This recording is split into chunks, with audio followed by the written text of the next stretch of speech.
Right. Yeah. It's good to win a game where you hold somebody to 60. I can't lie. I wanted, after the first half, I wanted to hold them in the 50s. And I thought we had a chance to do that the last 4 or 5 minutes of the game. So I didn't like that part. But it was a choppy game, and give Coach Dumpy credit. He's an elite coach. He's one of the better coaches in our game. I'm glad to see him back on the sidelines. He's been tremendous to me as a young coach without any good reason, just that he's as great of a coach as he is, like a better guy.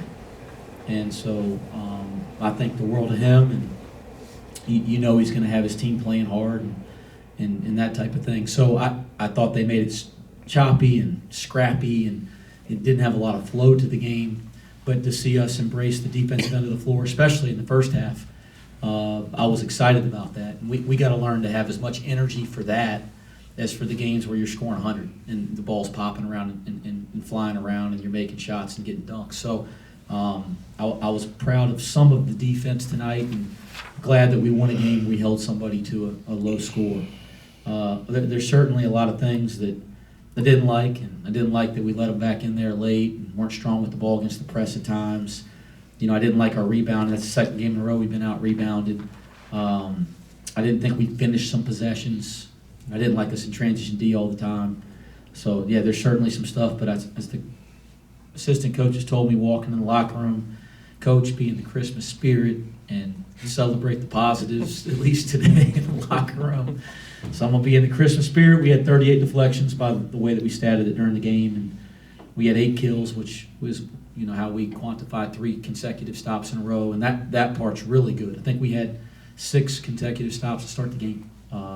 And so, like, there's some really good stuff. So that's what I talked about in the locker room, and that's what we're going to think about right now. But we'll watch the tape, get a day off, and try to learn from it a little bit.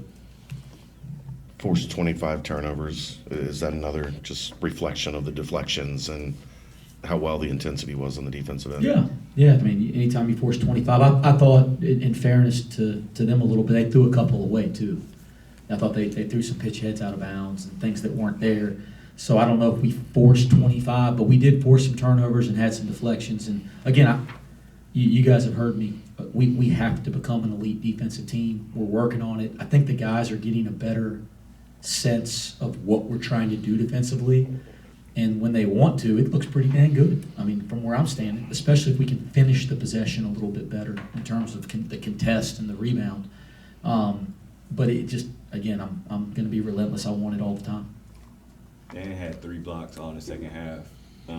Getting that from the wing, how happy does that make you? You know, his gifts are just, God, they're incredible, right? Like, you can't watch I don't care who you are, you watch that game, you see it.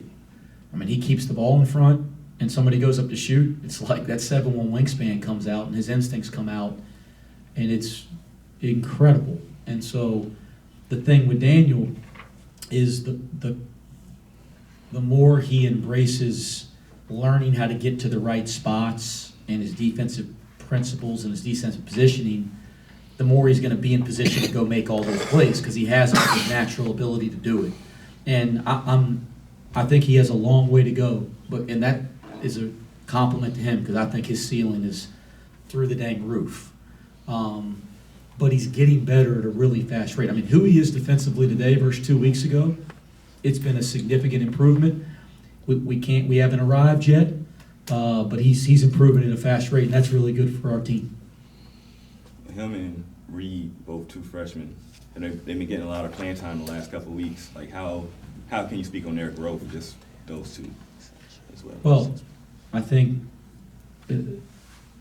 you look at those 2, and you look at them as a 2 and a 3, right? Like, Daniel's kind of a 2 guard, even though he's 6'6". Josh is like your prototypical small forward at the high level. And you look at those 2, if they keep growing with the gifts they have, you're talking about at some point that's the best 2-3 in college basketball. Like, that's how much I think of them. You know, now we ain't there yet. Like, we ain't arrived. Like, they're not there yet, but I do think they're capable of that.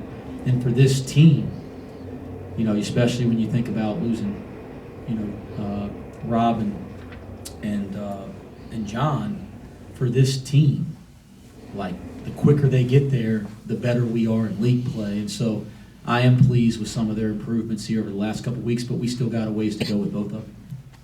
28 free throws today. You guys, I believe, been over 15 in now 5 or 6 straight games. Is the physicality starting to get there on the offensive end? It's kind of giving you guys a little bit more margin for error when the shots aren't falling at a really high rate.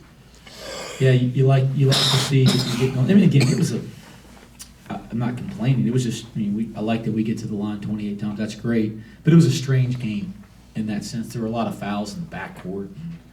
We're in the bonus early. So I don't think all of those 28 free throws are a result of us putting this incredible pressure on the rim. But yes, we want to put more pressure on them. We want to get to the free throw line. So from a raw number standpoint, it's good to see that. I still think we have a ways to go because, again, there was some strange calls way away from the basket. Not strange, but there were some calls way away from the basket that, got us on the free throw line versus throwing it in the post and attacking the basket and that type of thing. You've spoken on Vic's growth. He's had 8 straight games now in double-digit scoring. Are you doing something to get him involved offensively, or is he just staying aggressive out there? I think, number one, I got to make sure him and I are okay. He's so pissed I got on his loose ball. There was a loose ball on the sideline. My nature is to dive on the damn thing. Okay, that's how I was taught, and I always went head first. But he apparently thought it was his, so I didn't see him behind me. So I maybe cost us a possession right there, which you don't like as a coach. But I'm just having fun. He looked at me so mad. I said, "Is that what I look like when I look at them when they don't dive on a loose ball?" Now I understand why they get pissed at me. But no, he just keeps coming, and we are trying to throw him the ball more. I mean, first play of the game was to throw him the ball. We are trying to get him more touches, and our guys have a lot more confidence to throw it in now than maybe they did, 2 months ago. Like, because they see his development, his growth, and he's such a gifted offensive rebounder. Like, I think we got to get back to him crashing and getting into position, because I do think as he's learning how to do other things, I don't want him to lose the gift. If that makes sense. One more game and week until conference play starts. How important is that stretch before you play Tulane? Every day is important.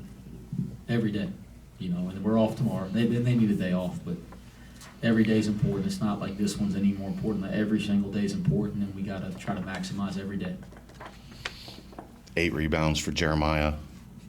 How does it feel like he's kind of progressing and learning his role on this team as the season goes on? I thought he was good tonight. Honestly, I thought it was his best game in quite some time. I thought his mentality was good. I thought he played the right way. I thought he had the right defensive mindset, almost like a leadership role on the court, which we saw that at Louisville. I thought he was pretty damn good tonight. And you look down, 11 and 8, and I don't think it looked like he was trying to score. I just thought he was playing. And I think when he does that, he's at his best, and he's going to help our team. So I appreciate you asking the question, because I said that to our staff. I said, Jeremiah's playing great. And I thought he had a real positive impact on the game. Anything else? Yeah, you've talked this season about how the transition is your best offense. How important was it in a game like this when that kind of gets taken away because of the choppy nature, all the fouls, that you could still find a way to generate offense and win a game like that?